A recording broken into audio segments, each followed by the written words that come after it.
Welcome to It Takes Two. I'm Blair. I'm Chris. And today we'll be talking about Love and Marriage Detroit, Season 2, Episode 4. Listen, I need y'all to subscribe, like, share, comment. Blair, you ready to walk us through this? Yes. Let's go. So LaToya, Kristina, Anthony, and Brandon, they are all still at this the hamster ball gym thing or whatever. Okay. And LaToya thinks Kristina is being immature. She's banging on the ball. She's raising her voice.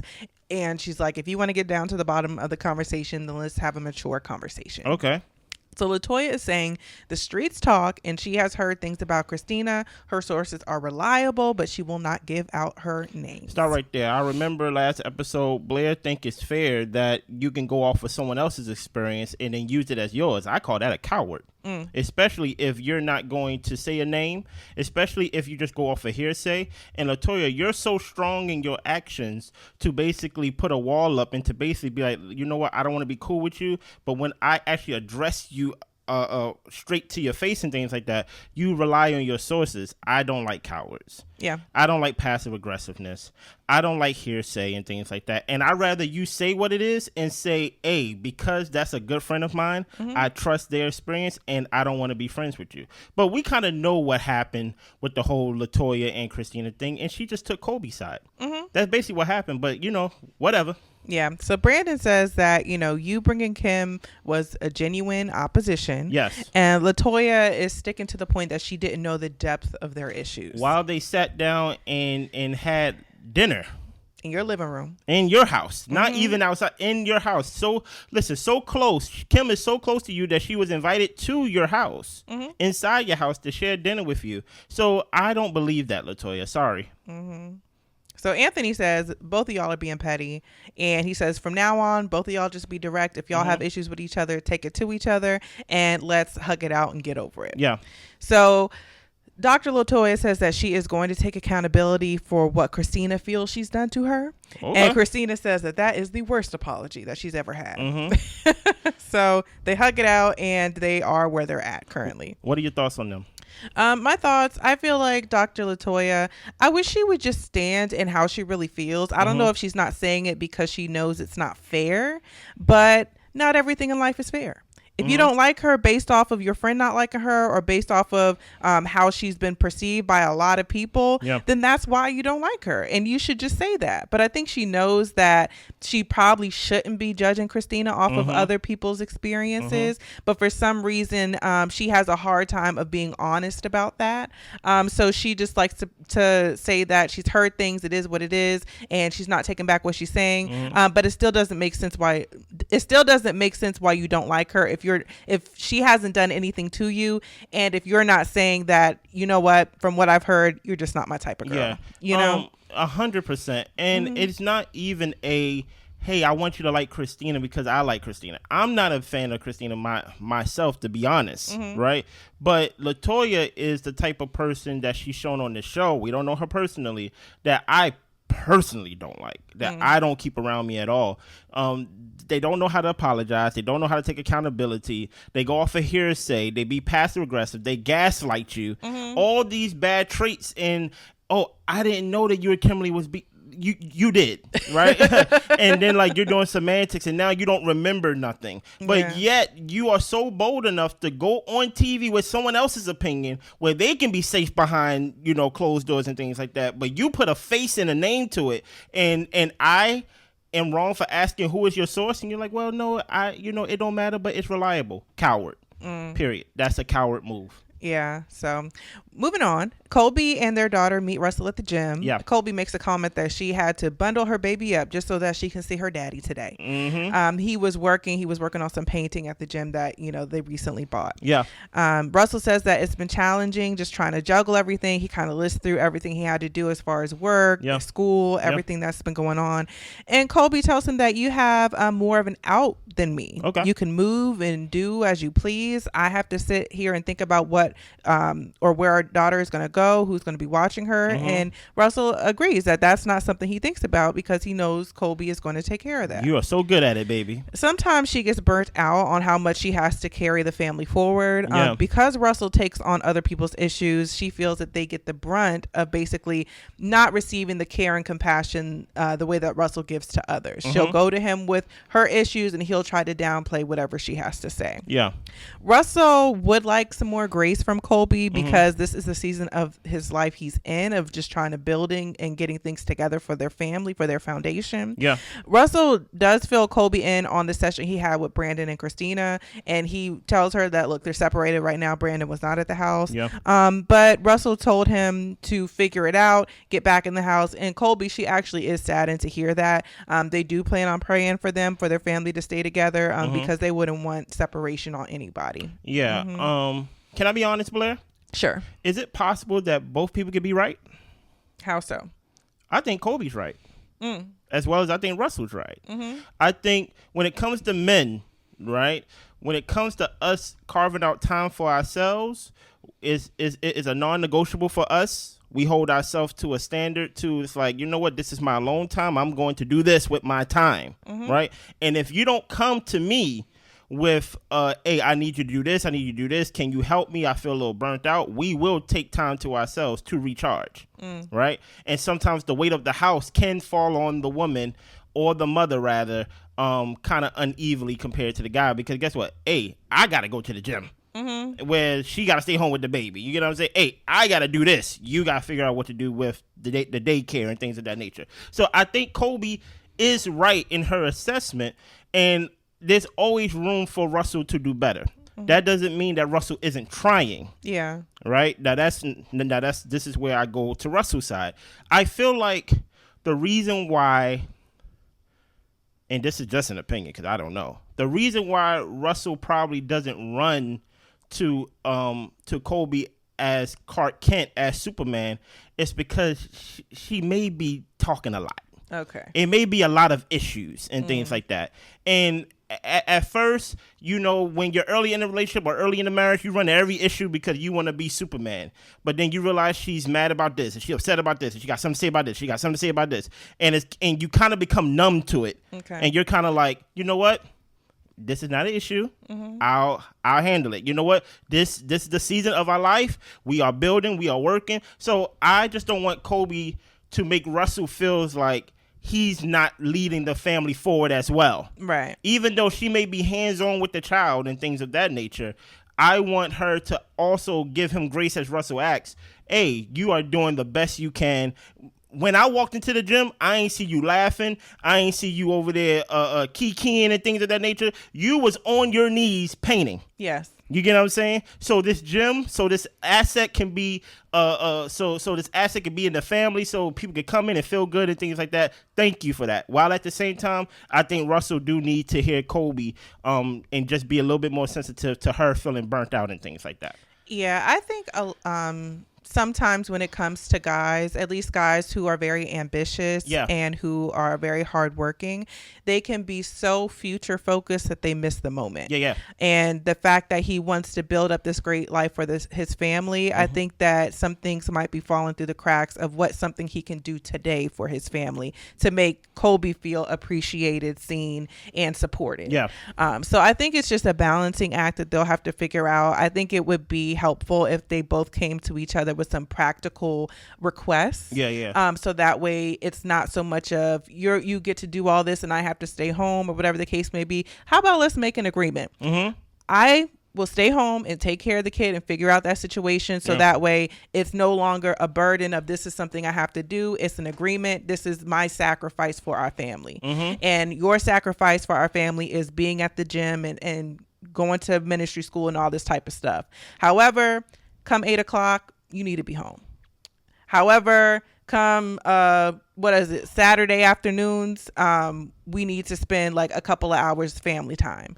So maybe there are just ways and things throughout the week to where they can block off some time, so that way that there is that present support that Kolby's needing rather than the future grand plan for their family. Yeah. So and like I said, and sometimes to your point, 100% is that, hey, maybe there is no compromise. I heard Russell's schedule, and I'm like, what's a pre-class? Right. You get what I'm saying? Maybe sometime in this season, as he said, it will be like not balanced, and there's no way to balance it. Like, I have to get through this. I have to go through class, and I can circle back and make sure that I pay it forward with you. And that's just the reality of people's lives, and like the sacrifice that people make is that, like, sometimes we can get it 50-50. Sometimes we can get it close to 50-50 to where it's 55-45, and sometimes it may be 80-20. Yeah. You get what I'm saying? But it's just the whole point of, as long as there is a time that we reset to where we balance the scale. You get what I'm saying? Once you're done with your class, don't go sign up for more classes now. Can we talk? You know what I mean? Like, you get what I'm saying? But yeah. So Brandon, he comes by to visit Kristina and the girls at the house. Yeah. The girls go upstairs while Brandon and Kristina have their talk. His wedding ring is somewhere around the house. She's talking about him replacing his ring as well as her ring. Yeah. So during Thanksgiving, Brandon stayed in the house for a few days past Thanksgiving. He said just so there were no questions or speculation from the family, he just stayed there just to make it look like they were living together. Okay. He says that he is ready to come home. He feels like they're progressing. Kristina is thinking, or was thinking that she was possibly in the marriage because she was scared not to have a husband. Yeah. But she has learned to live without him, with him not being at the house. But even going through that and seeing how she can be independent with the kids, she does want her husband back. Yeah. So she calls the girls down to talk and have dinner, and the girls want their father home, but they do think he has to do better. Brandon says that there are things that they both have to do to improve and to work on. And this is my problem with Brandon, right? I just talked about 50-50. I just talked about 45-55, 80-20, and things like that. But when it comes to accountability, it is a 100% role of yours. Yeah. There is no sharing of accountability. It's yours to have. So when your mother, when your daughters is telling you of things that you need to work on, and your wife is saying that she ain't telling them nothing, and then your wife is telling you things that you have to work on, that is not the time for you to share or to balance accountability. That is your time to say, I need to do better. Not know, hey, there are some things your mother need to work on. This ain't the time. Yeah. This is not a balancing act. You trying to get back in the house. You get what I'm saying? You live with your mama at the time. You over there lying to your in-laws trying to play perfect family and things of that nature. And while you there with your daughters, with your actual core, you over there still not taking accountability. You're the one out the house. Yeah. So it's like, Brandon, I don't think he sees it. I think he thinks time is just going to fix things. He say things such as, I think we're progressing. No, you just been out the house for 2 months. Right. You get what I'm saying? You ain't do nothing, at least we seen on camera, to actually push it and move it forward. And I just think Brandon will never be the type, so far in season 2, to take full accountability, even if Kristina's wrong. Listen, it's Kristina's responsibility to take accountability. It is not Brandon's job to basically be like, well, your mother need to work on things too. You're the one trying to get back in the house. Right. So it's your time to 100% fall on the sword, in my opinion.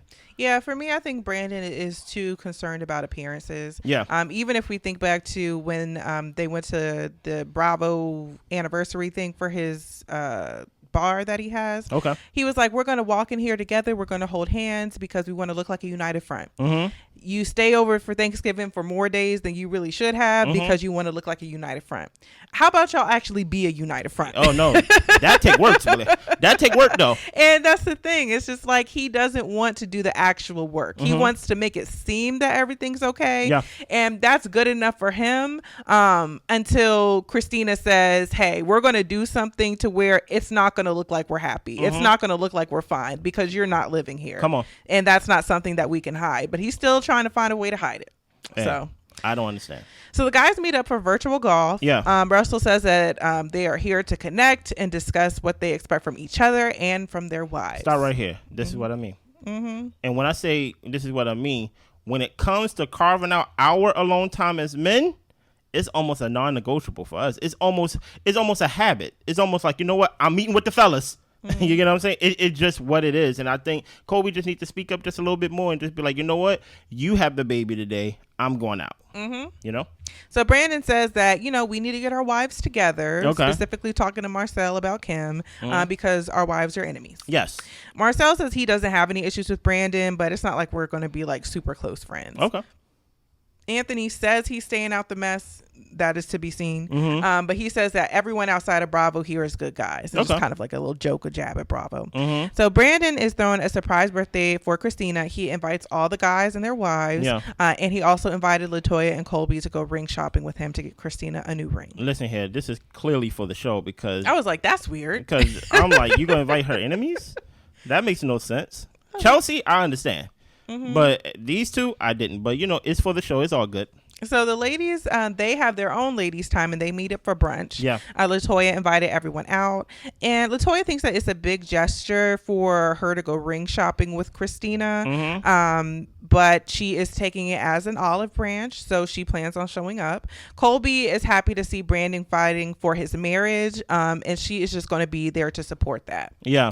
So Kristina arrives. LaToya says that she's hoping that they can move forward. LaToya didn't bring Kim to come for Kristina, and if Kristina doesn't believe that, then she doesn't know how they can move forward. Well, for one, don't lie to me. Let's start with that. Yeah. Don't lie to me. You knew that Kim did not like me, right? So don't try to do semantics. Don't try to do semantic in the way of I didn't tell her to talk to you. No, you knew that she did not like me. Hell, I think she's one of the sources. You get what I'm saying? I agree. So like, I think LaToya have this whole thing, and it's funny to watch when you're on the other side of it. LaToya have this thing to where I think she thinks that she's good at lying. I don't want to say lying, but I think she thinks she's being sly and being like real smooth and things like that. Like, oh no, I didn't do it. We can see right through you, LaToya. At least put it like this. At least I can. For me, I think LaToya acts like she's above all the drama and she's above the issues. Yeah. By basically, like you said, well, I didn't tell her to say nothing to you. I didn't tell her to talk to you or bring up an issue to you. But you have the general sense that Kim doesn't like Kristina, and bringing her around is probably not going to be the best thing. And you kind of said, F it. No, exactly. So with that being the case, maybe technically no, you didn't bring Kim on to come for Kristina, but you also didn't anticipate a peaceful time. That's fact. And I mean, I think that's something that you would hope she could take accountability for. She's not. But she's not going to take accountability for anything. So Kim says that she has no reason to come for Kristina, and Kristina was like, but you came at me pretty hard about my character. So what is that about? And I think that kind of struck Kim, not only just by the fact that she starts talking about how she was deeply hurt by Kristina, but you can't really say you didn't come for me when you came for me as hard as you did. You're right. So let's kind of like rework what this response is about to be, because what are you talking about? It stopped her dead in her tracks. It did stop her in her tracks. So Kim says like she treated Kristina like a sister. She was deeply hurt, and she apologizes for how that hurt came out. Yeah. And Kristina apologizes for matching her energy, and she asks her like, so where is that hurt really coming from? And they end up agreeing to discuss that one-on-one. Okay. As far as I know, it's about an android. As far as I know, she got nothing. So, okay, so I'm interested to see more about this. Okay. So they talk about motherhood. Kim isn't getting much sleep because of her young child. Kolby's daughter is moody and bossy, and she's going to have another girl. And Kristina is kind of encouraging her, telling her, look, even one of your daughters, one of them will have your back, because she has one daughter where they team up on her, but one of them does say like not too much on mom though. So LaToya says that it's sometimes hard to manage your role as a mom, especially as they get older. Things are always changing. Yeah. Let's go back up to Kim for a second. Kim was up there basically trying to play defense in the whole like, I didn't do that. And then when Kristina called her out and said, you came for me like all strong, Kim did everything in her power to get them tears to fall, boy. She did. She looked up to the sky. It wasn't coming for her. She did everything she could. Like, you know what? I viewed you and treated you as a sister. No. Let's talk about what you did. Yeah. like sister, Mr., whatever it is. It doesn't matter. Right? At the end of the day, I think, Kim, you don't have anything. And the fact that you came out, and this is the reason why I feel, if it was really something that you did, and I can actually like tell everybody or like display like how much you are vindictive and a bad friend, I wouldn't need a one-on-one discussion. Yeah. It would be easy to be like, you said this about my mama. You get what I'm saying? But it's like, no, let's have this one-on-one discussion, because maybe in this one-on-one discussion, I may actually be wrong. Okay. Or I may actually be more wrong. And I don't want to come out as looking crazy or more crazier than what I look. Because Chris already gave me the pink slip in episode 2. You get what I'm saying? Let's keep going. So Bravo and his wife are at home. I think her name was Kira. Okay. I'm not going to say her name a whole bunch of times, so I know for sure. But anyway, so he's going to a Lions game. He's talking about, it's kind of like a business meeting situation. They have a business suite, so he's going to go there to do some networking. Yeah. After the game, he says he's going to go and party because, I mean, he owns a whole bunch of places to party. Yeah. So he's going to go to one of his spots. It doesn't feel good from what his wife is saying, coming second to his business. She doesn't always know where he is at throughout the night, and she asked him to just, keep up with me, touch base, let me know what's going on. He asked her about like a cutoff time of, I guess, of like, when are you going to sleep so I don't have to keep updating you. And she was like, just text me. Okay. But with her, it's more so of an issue of the fact that she's scared that something might happen to him. Yeah. She lost her dad at a young age. Her father's life was ended outside of a bar. And somebody took his life. So she's very sensitive to him being out at night with people you don't know, bunch of drunk people. It's just, for her, it's just like, I want to be able to at least have my kids know that their dad is coming home. Fact. So Bravo says that building the business is going to take more sacrifice on both of their ends, but he is going to work on his communication. What is the solution to this, Blair? You have a husband whose job, whose career, the way he provides for his family is the nightlife. Yeah. Right. She knew this. Yeah. Right. This is not her boyfriend. You know what I'm saying? And now you have a wife who not only is concerned about her husband well-being, being out at night. What's motivating that is that her father's life was taken. Yeah. So what is the solution that you think? Oh man, I feel like that's a hard one because he works in nightlife. So I mean, I don't know how present he has to be at his businesses. I'm sure he has managers and all these different things, but it's like he still has to go there. But if he's talking about partying, then it's just kind of like, okay, like you're not just going to check to make sure things are running smoothly. You're kind of enjoying yourself as well, which isn't necessarily a bad thing, but I think it is different. Like she said, at one point, I guess he was single, a bachelor, growing his businesses, living in a condo in the city. Yeah. But now he has a wife and kids in a house that he has to come back to. So I think, I don't necessarily know what the answer or solution is, but I think that he has to move differently than how he was when he was a bachelor growing his businesses. There has to be a different way that he goes about it to, be safe and to be respectful of his wife and his kids. So, yeah. Oh my goodness. I really don't know what to do in this situation, but I'm going to try. Okay. Right. Number one, let's respect the fact that his wife has trauma that we have to 100% put on a pedestal. Yeah. Right. Her father his life was taken from him. I don't know what part of Detroit they in. You know how Detroit got a reputation and things of that nature. I will say this. Working the nightlife and things like that, especially Bravo, I don't know how special parties is to him anymore.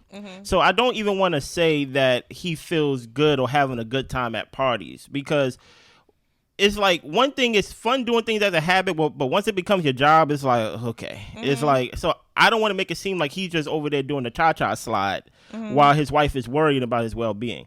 But there is a middle ground that they need to come up with, to where I need to know the consistency of how many parties he's going to. Now, if there is a business opportunity to where you're meeting with some high steppers and some business movers and some people that are popping, as Anthony would say, and y'all going to have a suite at the Lions game and then y'all doing after party, then there's wiggle room there. Because at the end of the day, the business people that I believe you are meeting with are not the ones that will be dealing with some type of criminal activity. Right. Do you get what I'm saying? Now, I don't mean to talk bad about my people. Now, if you're meeting with rappers and things of that, people who basically glorify what they're rapping about, then I see you have a reason to feel unsafe, as a family. But if he's meeting with like people who are building the city and things of that nature, people who are not concerned about the nightlife being out 3-4 o'clock in the morning, sometimes some of them, they not even out that late. So it's But all. they are if he's out partying. But I don't even know. My thing is, who is he partying with? And that's because the thing is, some of the business people might be going home after the game. That's what I'm saying. Okay. Like some of the business people not out 4 or 5 o'clock in the morning popping bottles. Rappers are. Okay. You get what I'm saying? So I'm like, if it's all dependent on who he wants to this club. Usually, if he has a club, he probably want performers, so it probably is rappers. You get what I'm saying? So he has to find a middle ground. I don't know if he got higher security. I don't know what it is, but I think because her trauma is so strong, I think he just need to be home at a certain time. Yeah. I think he needs to like learn to work like straight direct and like whatever took 8 hours to do it in 6. You know what I mean? But I think we're gonna hear more about this. We saw a preview for next episode, and I think we're gonna get more in depth about how she feel about this. So we see Brandon is at the jeweler. He is getting the new ring for Kristina. Yeah. He has her niece there as well as Kristina's bestie, Chelsea. Kolby and LaToya also arrive. Yeah. So he is going to present the ring at the surprise party, and he shares that he does have a motive to get back into the house. Stop right here for a second. I don't believe in big gestures. I don't. Especially when you get basically kicked out your house and you're trying to get back in the house. I don't think it would be a good move, or I don't think Kristina should accept the move of, it's your birthday, I'm going to throw you a surprise party, here's a ring, I want to come back in the house. Yeah. Because that's such a temporary fix to a big issue. Yeah, it doesn't show that you've changed. Exactly. It's more of just the show For sure. That Brandon United likes front. to do. Exactly. Yeah, it's more it of the goes show back to he your likes point. to put Exactly. on. Exactly. So I don't think that she should. I think she should accept the gift. Oh yeah. But I think she should be like, oh, no, go back to your mama house because I need you to actually focus on small things. My birthday come once a year. And that's the thing where he was talking about, I have a plan. Don't let your plan be my birthday. No. Let your plan be to do better. Let your plan be Tuesday. Uh-huh. You get what I'm saying? And that's what I'm thinking. Like, I don't think he's changed. I think he's looking out for that one day out of the whole year to basically show that he's changed. But the whole 364 days, he's the same Brandon. And my thing is, if Kristina like has a clue, like she can see through this. Yep. But the thing is, I think part of her doesn't want to. She just wants to be with her husband. Of course. And honestly, And there's nothing wrong with if that. you want to just be with your husband, just accept him for who he is. Yeah. This is who he is. Okay. Facts. Let's keep going. So Chelsea wants to clear the air with LaToya. Apparently, her name came up when LaToya was on the reunion, and was talking about how Chelsea had made some social media posts talking about not supporting LaToya's business.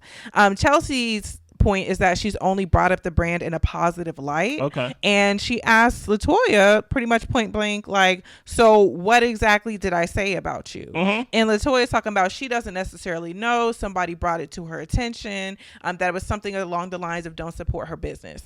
And Chelsea was just like, well, you sure got a foggy brain, don't you? Kolby was like, basically, we don't have to do that. You don't have to say she have a foggy brain. And Chelsea is saying, Kolby, I'm not addressing you. I'm not trying to talk to the two Stooges. And Kolby decides to leave. Yeah, she basically said, like, who are you? Are you her guard dog? Because I wasn't even talking to you. I just want to address something.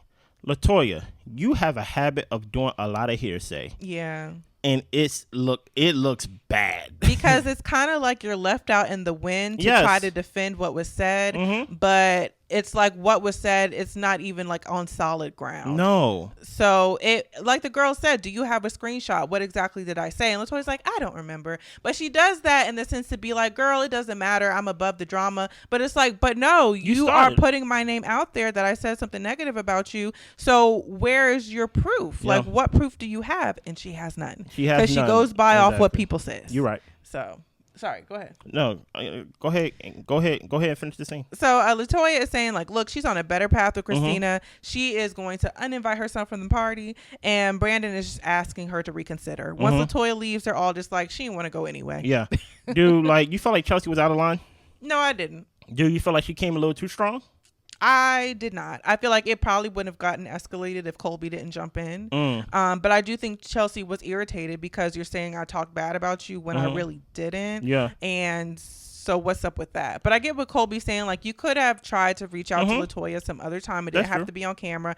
But Hey, if there's a check to be had, I can't be mad at Chelsea for taking her opportunity. Okay. Especially from last season, it was LaToya's husband that basically was checking her, basically saying, "You at a table with bosses. You better act right." Exactly. So I'm like, I'm not too mad at Chelsea for taking her opportunity, because I did feel like that was really aggressive and wrong the way that Anthony came at her. Yes, like, definitely. It was way wild. too much. It was wild. It was way too much. It was wild. But now that she's got LaToya by herself and is trying to confront her, LaToya can't seem to muster up the words to have a conversation. So I think LaToya sometimes just need to take information and keep it inside, but she just broadcast it and display it as if it's the truth. And someone as Chelsea and me, honestly, I felt like Chelsea could have handled it better, but who am I to say when Anthony basically put her on blast, and to where LaToya basically got to tell Anthony like relax and things of that nature. And if Chelsea felt like you're lying on me, like LaToya has no proof. Right. If she had the proof, then I could be like, all right, LaToya, you got one. But LaToya's saying a lot of hearsay. And you get what I'm saying? It sounds like all her friends are liars. Yeah. So who am I to basically judge how Chelsea came about it? Because guess what? I love directness. I love directness. I don't care how it looks. And I think Kolby just trying to pay it forward with LaToya. You stood up for me, so I'm gonna stand up for you. But really, I'm about to go home. Yeah. You get what I'm saying? And I understand Stooges and Guard Dog is not names that you want to be called, but you could have been called worse. Yeah. You get what I'm saying? What did you think about this episode overall? So far, I feel like this season has been better than this past season of Love and Marriage Huntsville. What is your thoughts? I agree. I think it's pretty entertaining. I'm glad to see that the cast is together. Yes. We're seeing them interact. We're seeing them have legitimate reconciliations and legitimate fallouts. Yeah.